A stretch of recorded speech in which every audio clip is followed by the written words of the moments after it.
Whaloi do wala tala ki puli pōnei, ko hukui palimia e iki pule whiwhine lilifu ko mana esa ainu, ko Gayleen Tasmania ko e hanga i tuhi kupulahi e whakatuwhano.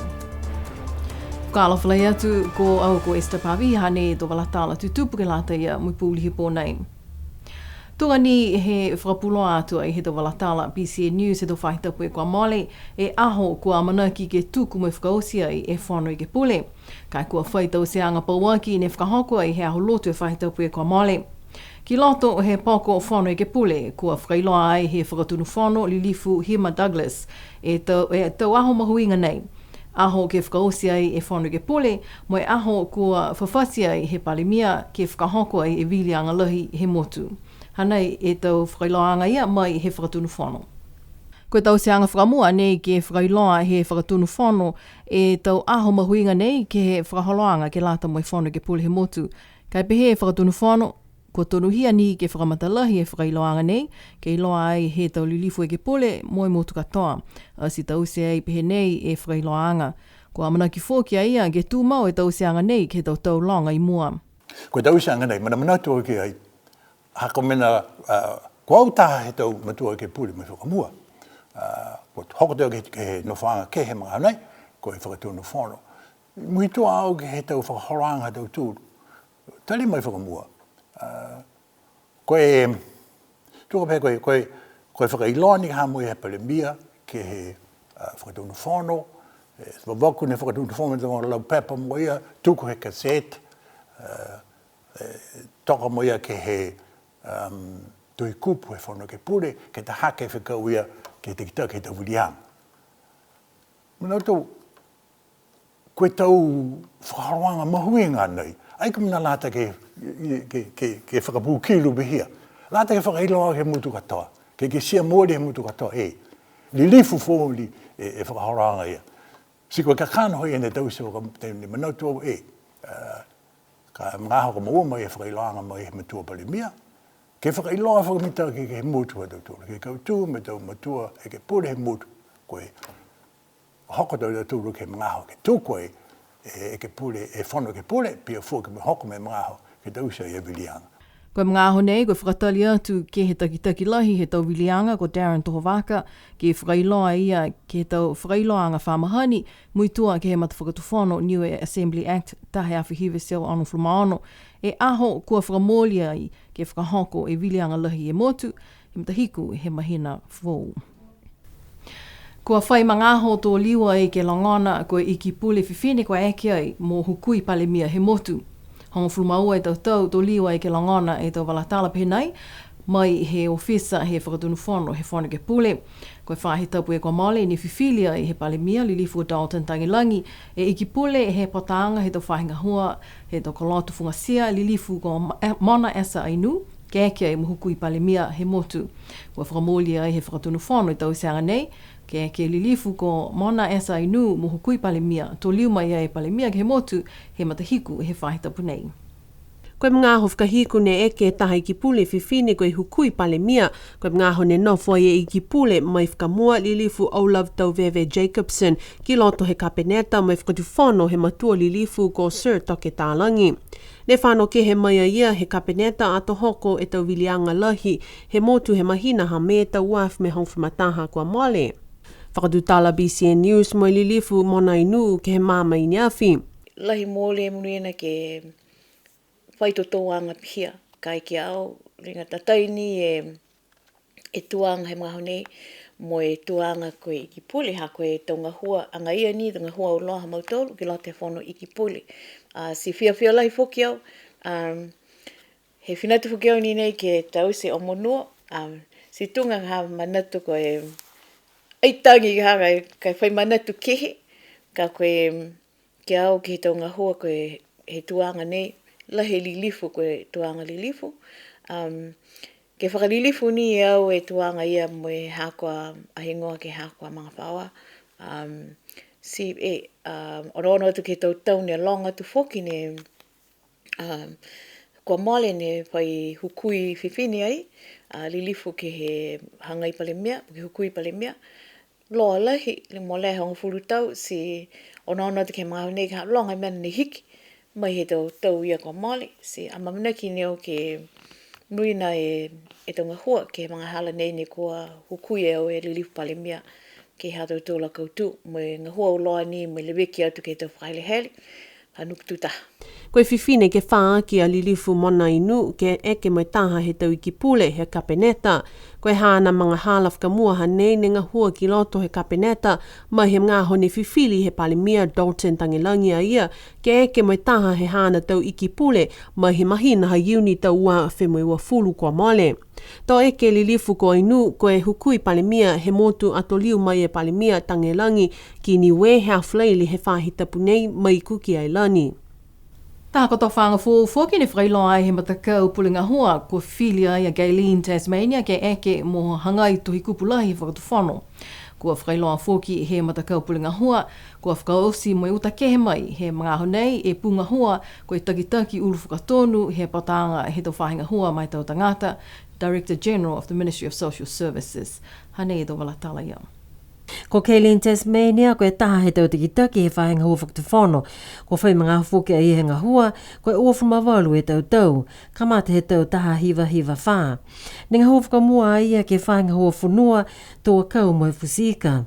Ko ia whuki ko e tikitaki mai whakamua, he whahenga hua whakamotu, a tō eke a ia ko e tikitaki uru whakatonu, he patanga he tau whahenga hua mai tau tangata.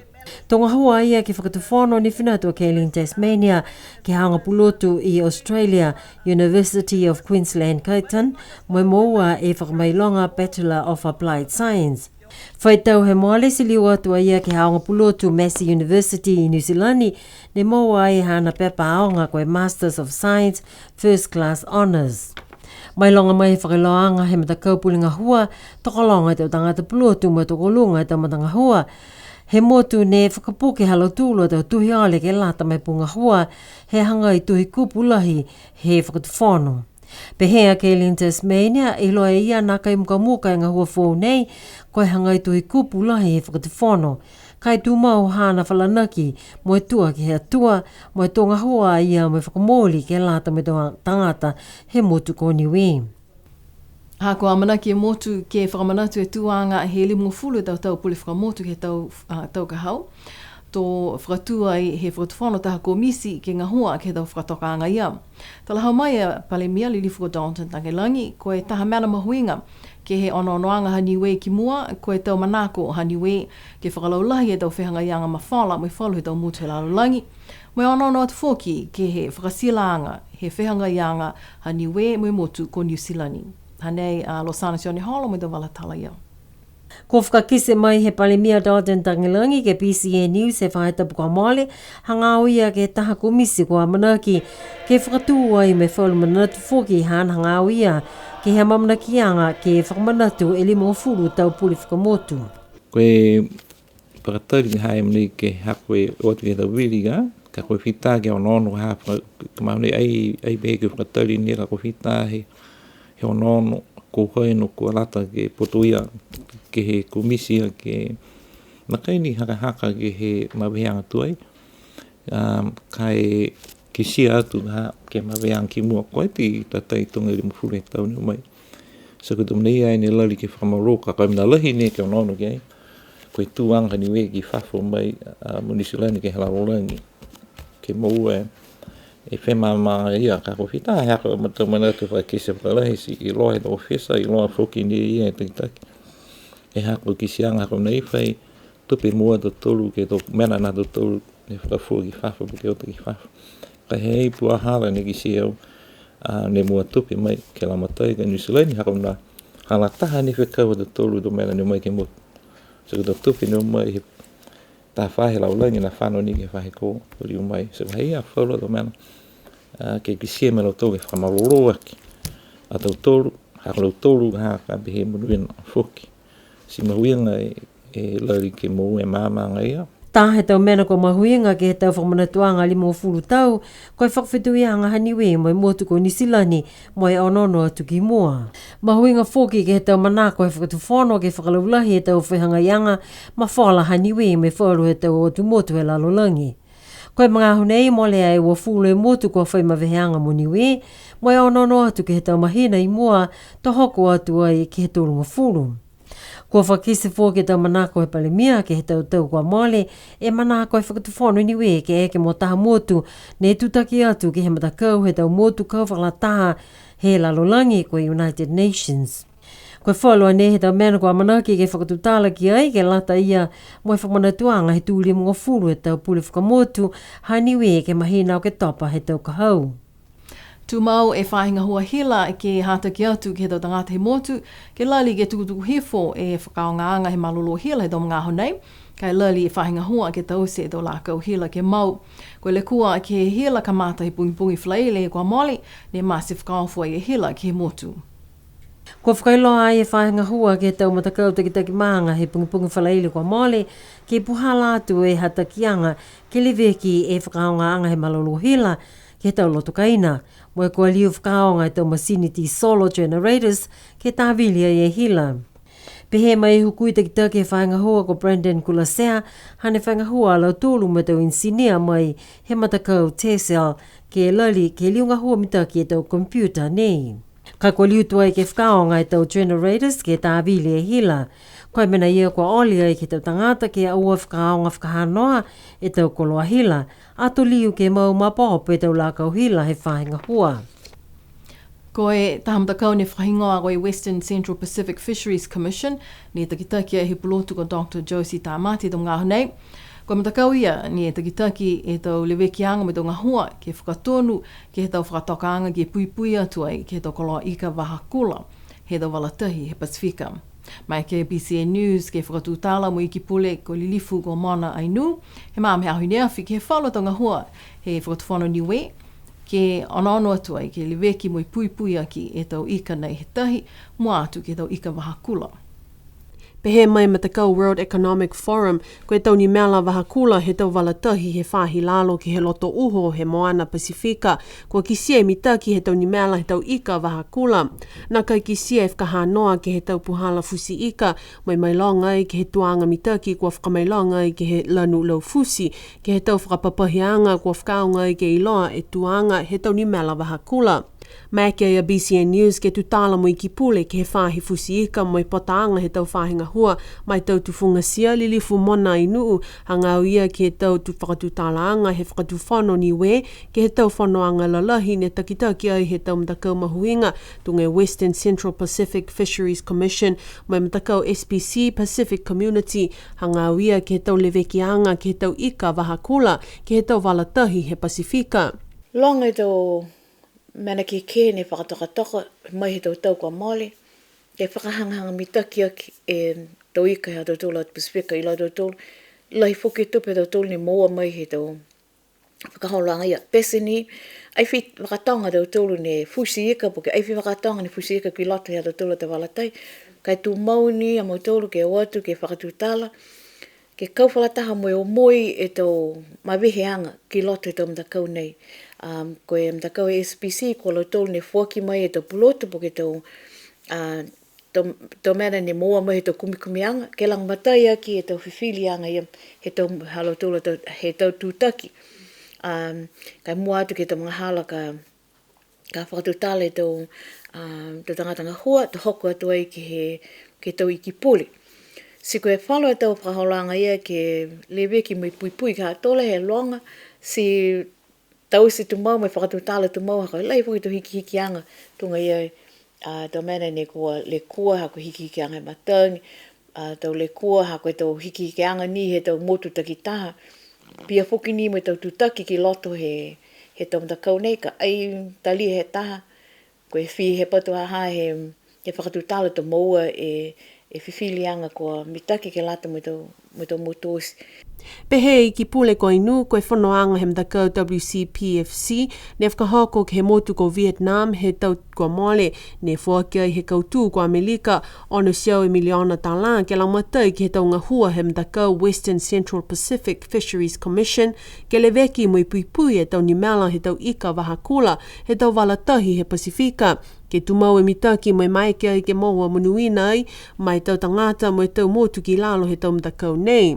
Koe tau tupe nei tau whakaonga ai ono ngofuru e miliona tala he taha e tau ke he honga fulu e tau ka mata ai ke he tau kahau, tau uaf mo e uafulu mawha. Ke he aho whaiu mo he whaitapu e ka mole, ne whakahoko e aho me he kalisia Niue, tunga ni ne whamahani ke tau takitaha, ko mai ki ai e tau i kalisia he tau maanga takitaha, ke kau whalataha atu, mo e lolongo, mo e whakaheke whiawhia ki he aho. Mai ki fōki ke whakahoko e whalado whiua tā sika, tunga ne whamahani ki ai he tau kwa mole. Hanea Saraya Mangawa, mo e tau walatala iau. Koe tau whakamua hanei ne ko mai ke takitaki he ekalesia ke Risiano Niue matua ko ako Reverend Navy Salatielu mai hana iki toko ua ko lalo iwi ke kau whakalataha ke he tau whakaholoanga he aho me. Toko hongfulma ua e maanga he tau ekalesia ni kau whakalataha ke he aho me he a whaiumu kwa mole na kai hoko atu e maanga ekalesia Hawaii. Mole e tolungu fulma vole afta la ni ko maua mai he tau whekau he aho ke lata mai taunga hua he lotu. Ke he mahina hau ke taupa kua mole e walungu fulma lime afta la ni ko maua mai he tau whakaholoanga tuli tupe he aho peni amina. Ko ia ne kautū ke he wheua tā sika ko Felix he tutu mai he ekalesia ha awasele. Ko e whakaholoanga ne ko anono atu ekalesia Niue ke tau aho mai mua, ko e aho tolo he tau aonga tapu ke aho walu he mahina ha pelila ka hau. Ka whakahoko he oki whahi tapu ne whakamanatu ai e aho matu lei ha Yesu ke riso. Tō taha e frufrola he tau whakaholoanga ia he ekalesia Niue.